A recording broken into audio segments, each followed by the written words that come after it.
Bom, crianças, é sempre bom estar com vocês, ficar com vocês, né? Então, nós vamos retomar a nossa análise aqui, falando agora da responsabilidade civil dos concessionários de serviços públicos, né?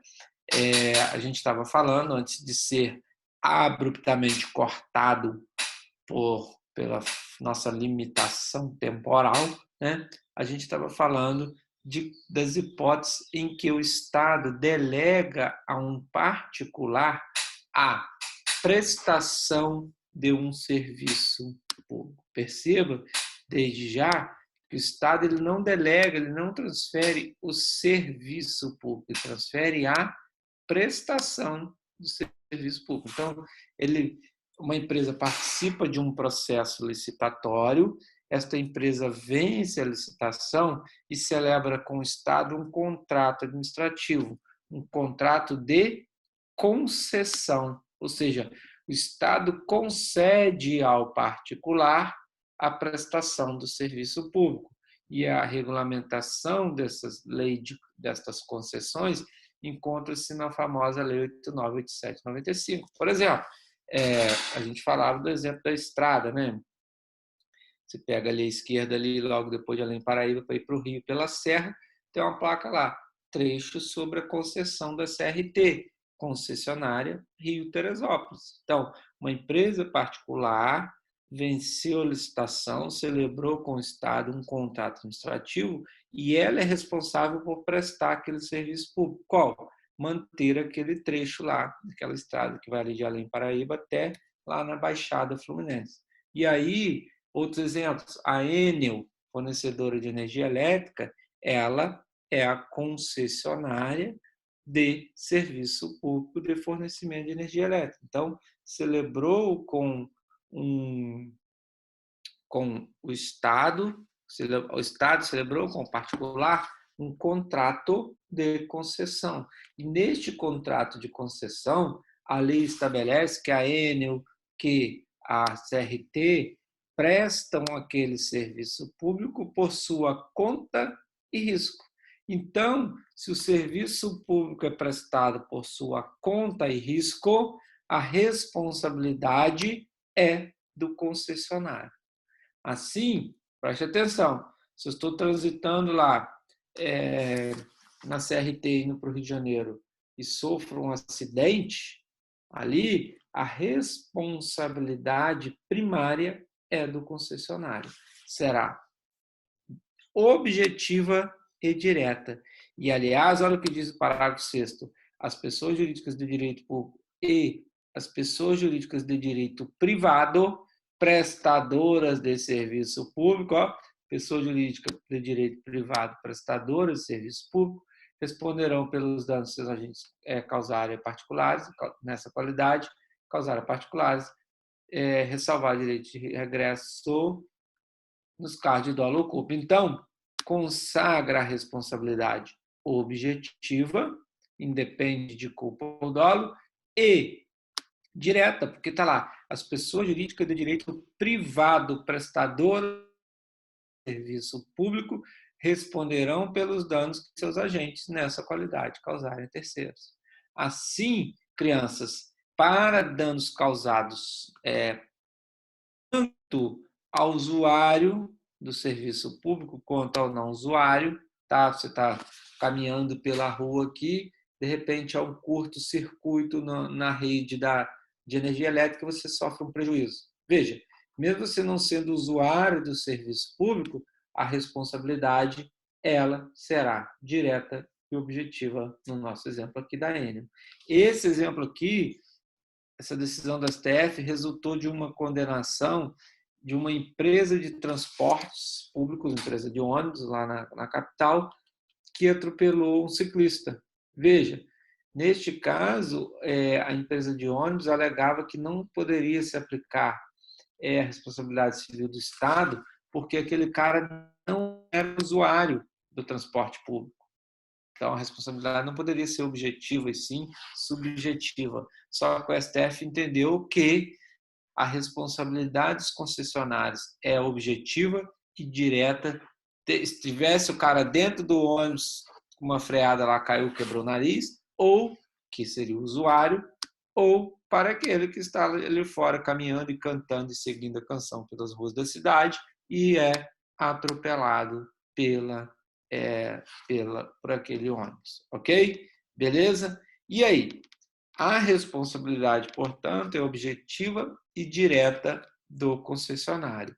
O Estado só responde se essa empresa não tiver condições de arcar com o pagamento da indenização. Sim, dano moral ou, Priscila, dano moral ou material, dano moral, material ou estético, né? Qualquer tipo de prejuízo, tá? Seja ele de cunho patrimonial ou moral, aplica-se a responsabilidade civil objetiva, ok? Beleza? Tranquilidade? Vamos mais um? Vamos então, já que vocês insistem. Essa aqui é importante. Responsabilidade do Estado por atos legislativos, atos legislativos, regulamentares e jurisdicionais. Vamos entender o que é isso. O que é um ato legislativo? Lei, né, gente? Se é promulgada uma lei e esta lei causa prejuízo a mim. Ok? Atos regulamentares são atos que decorrem do exercício do poder regulamentar. São aqueles que estão abaixo da lei. Praticados, são atos administrativos, praticados em caráter infralegal. Por exemplo, me é negada lá uma concessão, me é negada uma autorização, me é negada uma licença para construir. E atos jurisdicionais, que são quais são? Atos provenientes do poder judiciário, sentenças, despachos, decisões interlocutórias. A pergunta é essa: o Estado pode ser condenado a indenizar o particular se ele promulga uma lei que me causa prejuízo, se ele nega lá uma concessão para mim, se o juiz dá uma sentença equivocada e me causou um prejuízo, surge para o Estado o dever de indenizar? Em regra, não. Em regra, não. Em regra, o Estado só vai ser condenado a ressarcir os prejuízos causados a particulares em decorrência de atos administrativos concretos. Como assim? Nós temos atos administrativos que são gerais e abstratos. Por exemplo, sai uma portaria lá, uma portaria dizendo que todos os servidores públicos da serventia lá terão que trabalhar neste sábado. Esta é uma portaria de caráter geral, pois se aplica a todos os servidores públicos daquela serventia. Então, essa, em regra, não gera o dever de indenizar. Agora, se saiu lá uma portaria em concreto, que eu, servidor público fulano de tal, fui convocado para participar do mutirão na serventia neste sábado e domingo, e eu estou sob os auspícios de um atestado, e meu superior hierárquico sabe disso, esse ato vai me causar um prejuízo. Pode surgir para o Estado o dever de indenizar. Agora, então, a regra é de que uma lei, imagina, uma lei que aumenta o valor da passagem de ônibus, uma lei que aumenta o valor de um tributo. Essa lei causa prejuízo para todo mundo que depende de ônibus, para todo mundo que paga esse tributo. Mas essa lei não gera para o Estado o dever de indenizar. O juiz dá uma sentença me condenando a pagar a você 50 mil reais de indenização. Ela vai me causar um prejuízo? Se eu não concordo com essa sentença, eu devo me valer dos meios ordinários para combater essa sentença. E qual é o meio ordinário? Recurso. Então, não é indenização do Estado. Portanto, a regra é de que uma lei, um ato legislativo, um ato regulamentar geral que possui caráter infralegal, ou atos jurisdicionais, não geram para o Estado o dever de indenizar. Quando que uma lei, um ato regulamentar ou um ato jurisdicional vai gerar para o Estado o dever de indenizar? Aqui, ó. Se a lei for declarada inconstitucional. Veja, entrou em vigor uma lei, a aplicação dela lá, não é da época de vocês, crianças, mas em 1990 entrou uma lei em vigor que todo mundo que tinha dinheiro na conta, na poupança, teve sua poupança bloqueada. E aí, do nada, o cara que tinha um qualquerzinho lá, no outro dia não tinha dinheiro para comprar pão, porque ele deixava tudo na poupança, porque a inflação era de 100%, hoje você tinha 10%, amanhã você tinha 20%, né? E assim, todo mundo deixava dinheiro na poupança. De um dia para o outro, houve o bloqueio e, posteriormente, esta lei 8.024, que bloqueou os cruzados novos na poupança, ela foi declarada inconstitucional. Aí, neste caso, se a vítima demonstra que sofreu um prejuízo, lembra, anormal, que são os requisitos do dano indenizável, as características do dano indenizável, é um prejuízo anormal específico aqui, ó. E haja declaração da inconstitucionalidade da lei pelo STF, aí ele terá direito à indenização pelo Estado. Portanto, a lei tem que ter sido declarada inconstitucional e, 2, ele tem que demonstrar o prejuízo anormal e específico. Quando que um ato regulamentar, um ato normativo, vai gerar para o Estado o dever de indenizar? Somente se ele for ilegal ou declarado inconstitucional. Ok? Somente nessas hipóteses. Agora, é claro que um ato administrativo ele pode causar prejuízo para alguém e benefício para alguém e não ser ilegal. Esse não vai gerar o dever do Estado de indenizar. E os atos jurisdicionais vão gerar para o Estado o dever de indenizar? Em regra, não. Por quê? Porque se eu não concordo com aquela decisão interlocutória, eu acho que ela me causou um prejuízo, agravo o Código de Processo Civil, falar de processo civil, né? Estamos falando de responsabilidade civil do Estado.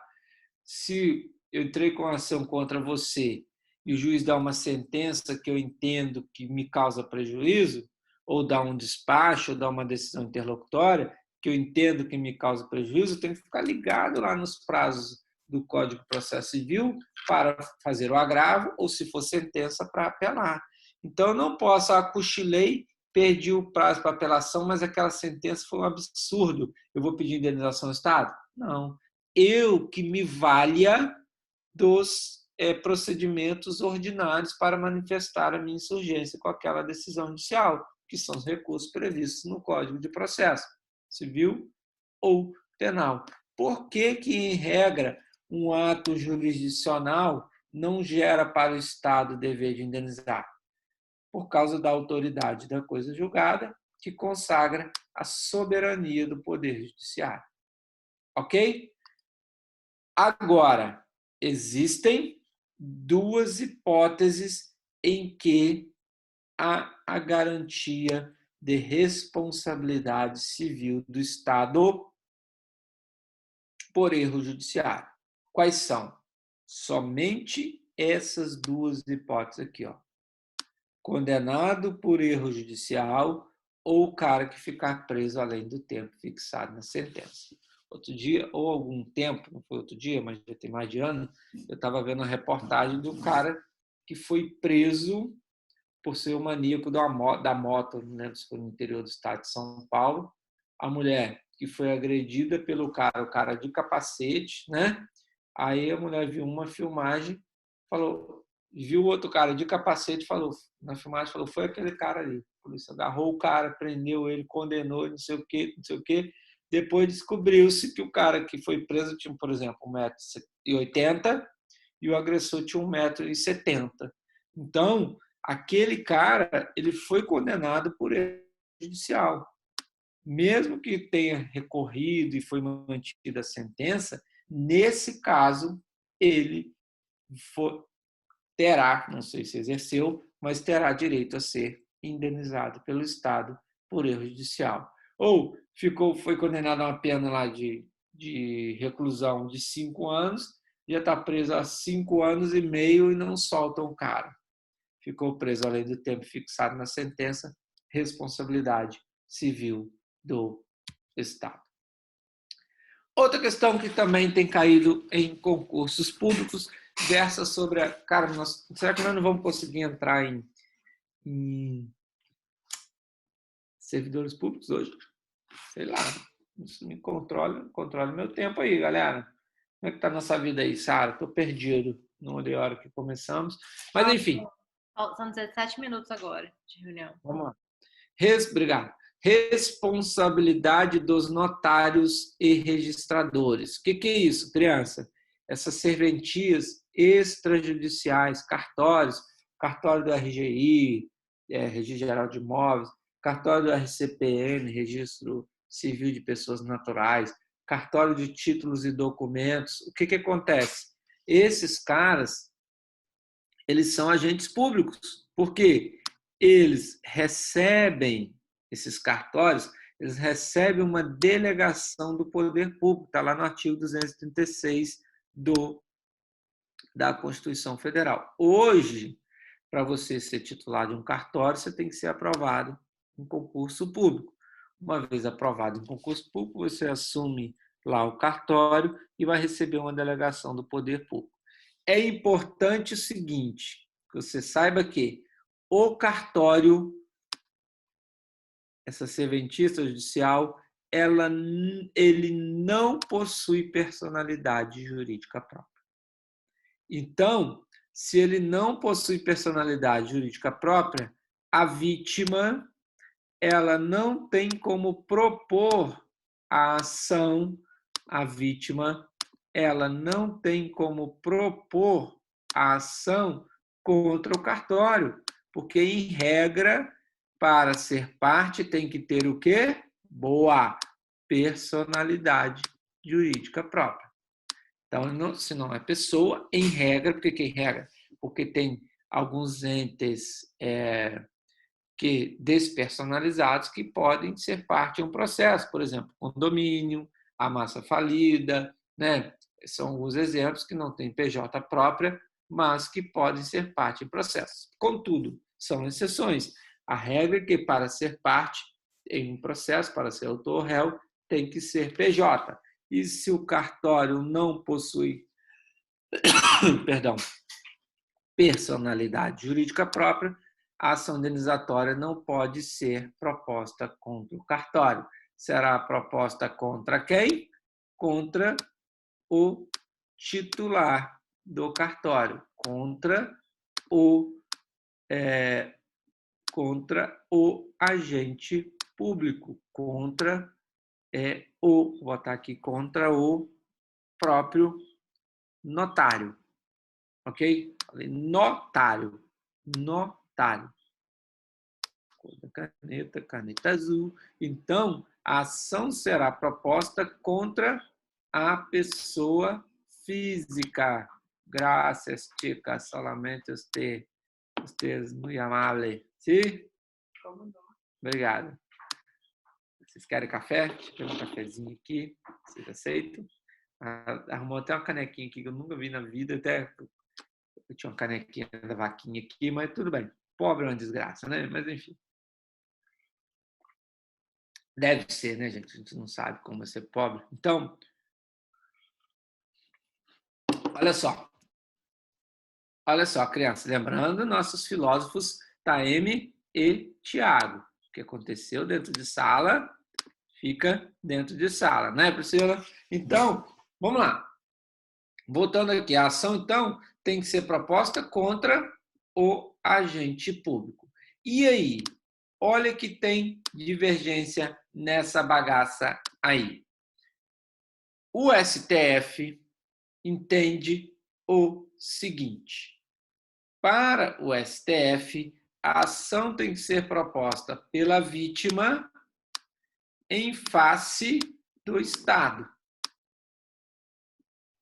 Pela vítima em face da pessoa jurídica estatal e a pessoa jurídica estatal, uma vez condenada, entra contra o notário por meio de ação regressiva. Então, se eu experimento algum prejuízo, imagina que um cartório lavra uma escritura e essa escritura tem um erro grosseiro e me causou um prejuízo. Veja, pelo STF eu teria que entrar com ação contra o Estado, fincada na responsabilidade objetiva, pelo 37, parágrafo 6º, e o Estado, se condenado, ingressaria contra o notário na ação regressiva. Já o STJ tem entendimento que eu falei para vocês aqui, e eu falei porque é o que é mais utilizado. A responsabilidade será direta e objetiva do notário e somente se o notário não tiver condições de arcar com a indenização, o Estado responderia subsidiariamente. Qual o fundamento? Como se trata de um serviço por delegação, deixa eu voltar aqui, ó, concessionários, assume a prestação de serviço público, concessionário é o quê também? Delegação, ó, escrever tudo não para não gastar muito tempo, delegação, aqui seria, apesar de ser um tratamento específico, lei própria, seria a mesma ratio, a mesma fundamentação. Tal como os concessionários que são delegatários, os notários também prestam serviço por sua conta e risco. Ora, se ele presta serviço por sua conta e risco, a ação tem que ser proposta contra ele e não contra o Estado. E este notário, uma vez condenado, terá ação regressiva contra o seu empregado, que praticou aquele ato indevidamente, nos casos de dolo ou culpa. Ok? Beleza? E muito cuidado. A Lei 13.286 alterou a Lei 8.935 de 94 e dispõe que a responsabilidade dos notários é subjetiva, mas ela fere aquilo que está no artigo 37, parágrafo 6º. Ok? Beleza? Mais uma situação, e acho que não é a última, não acaba nunca, gente, Jesus. Vamos lá, responsabilidade, se está ruim para você, imagina para mim. Vamos lá. Eu quis dizer o contrário, se está ruim para mim, imagina para você. Responsabilidade pré-negocial. Qual é a situação aqui, criança? O poder público, vamos imaginar aqui, o município, ele publica um edital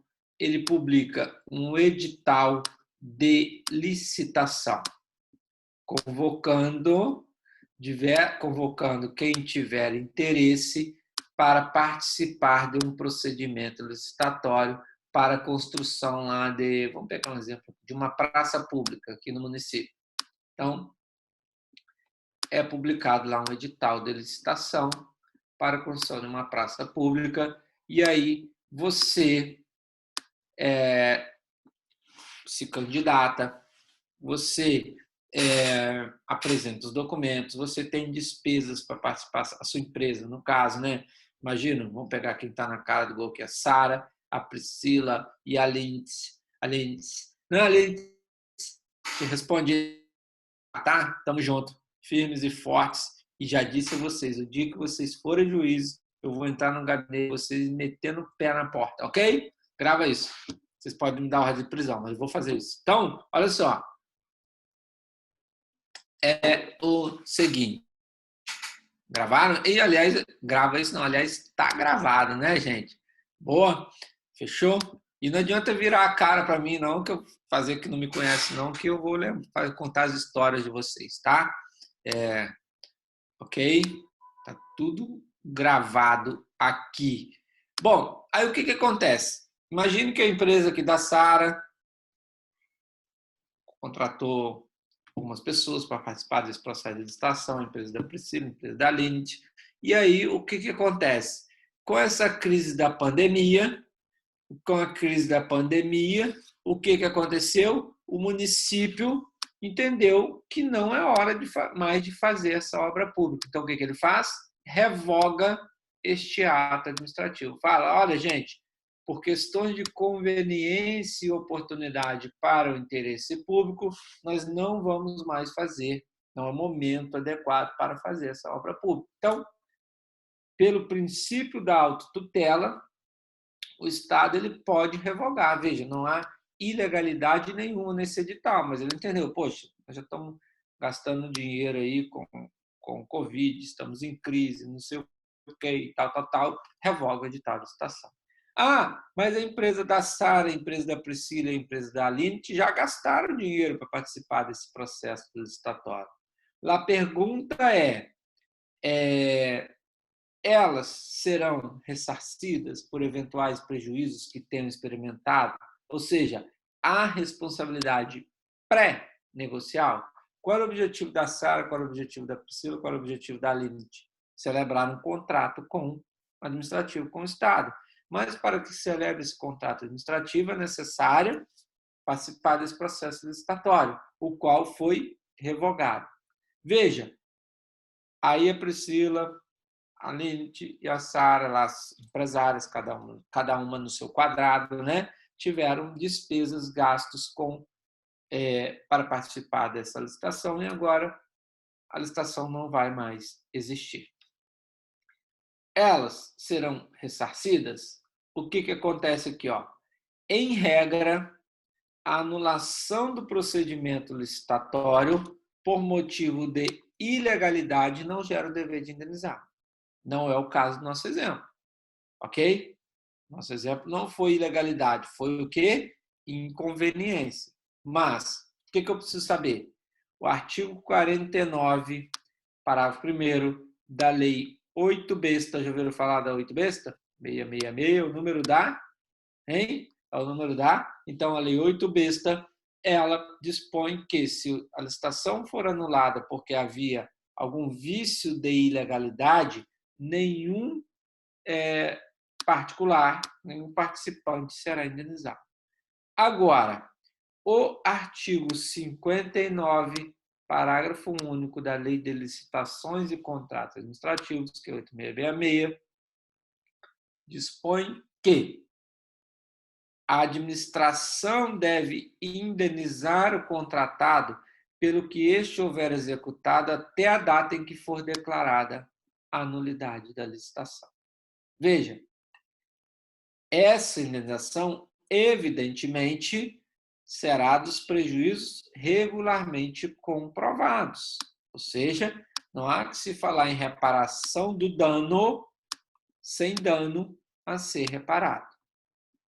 Então, crianças, se, no nosso caso ali, a Sara comprova que gastou lá R$5.000, a Priscila 3 e a Aline 8, por exemplo, certo? A empresa delas, e comprova esse prejuízo, tudo que elas gastaram para participar desse procedimento licitatório, até a declaração da nulidade ou da revogação, vai ser ressarcido. Ok? Pode ingressar, fazer um processo administrativo para ser ressarcido, ou pode ir direto para a esfera judicial. Beleza? Por último, responsabilidade subsidiária versus responsabilidade solidária. Em primeiro lugar, o que é uma coisa e o que é outra coisa? O que é responsabilidade subsidiária e o que é responsabilidade solidária? A responsabilidade subsidiária, senhores, ela vai existir da seguinte forma. Lembra daquele exemplo do concessionário, da CRT lá, aquele exemplo que a gente citou? A responsabilidade é primária da CRT e subsidiária do Estado. Então, eu vou buscar a indenização, a penhora de todos os bens da empresa CRT, cuja responsabilidade é primária. Só vou buscar patrimônio do Estado se a condenada não tiver patrimônio suficiente. Então, o Estado só vai responder subsidiariamente. Ao revés, o que é a responsabilidade solidária? Na responsabilidade solidária, solidariedade passiva, o que acontece aqui?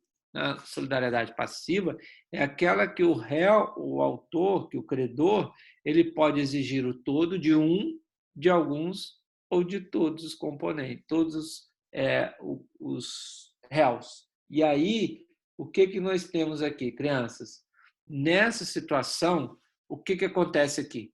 Quando o Estado, ele, PJ, estatal, União, cada um dos Estados-membros, cada um dos municípios ou o DF, causa, através de seu agente público, causa prejuízo ao particular, ele responde direta e objetivamente.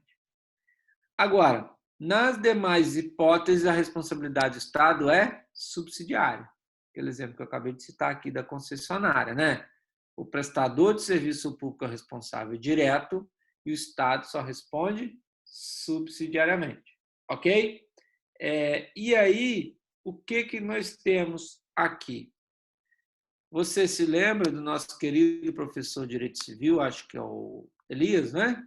Elias, que deu aula de obrigações para vocês, e ele nos disse, que está lá no Código Civil, que a solidariedade não se presume. A solidariedade ela decorre da lei ou da vontade das partes. Aqui, como nós estamos falando de administração pública, ela só pode decorrer da lei.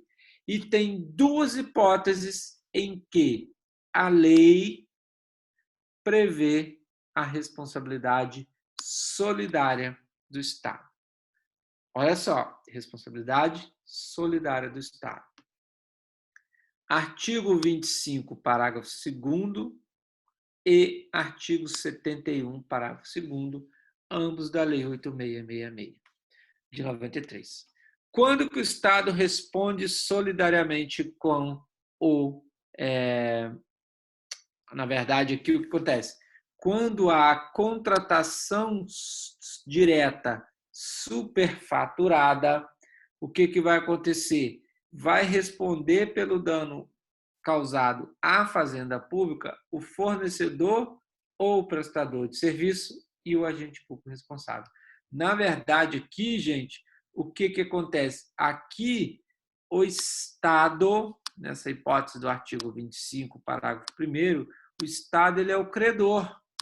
Imagine, naquelas hipóteses lá de contratação, de dispensa de licitação, que é a contratação direta. Vamos imaginar que é contratada uma obra pública no valor lá, uma reforma, no valor de R$10.000. A contratação pode ser direta. E aí, só que na verdade essa obra ficaria em 3.000 e o contrato foi de R$10.000, ou seja, superfaturamento.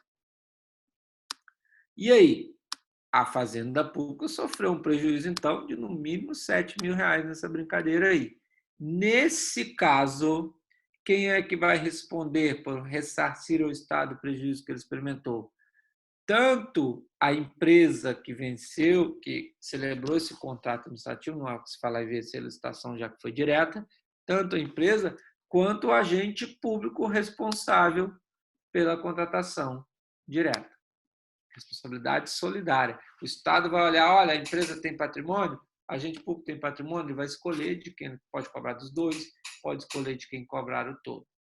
E a segunda hipótese de responsabilidade, agora sim, aqui, a responsabilidade solidária do Estado.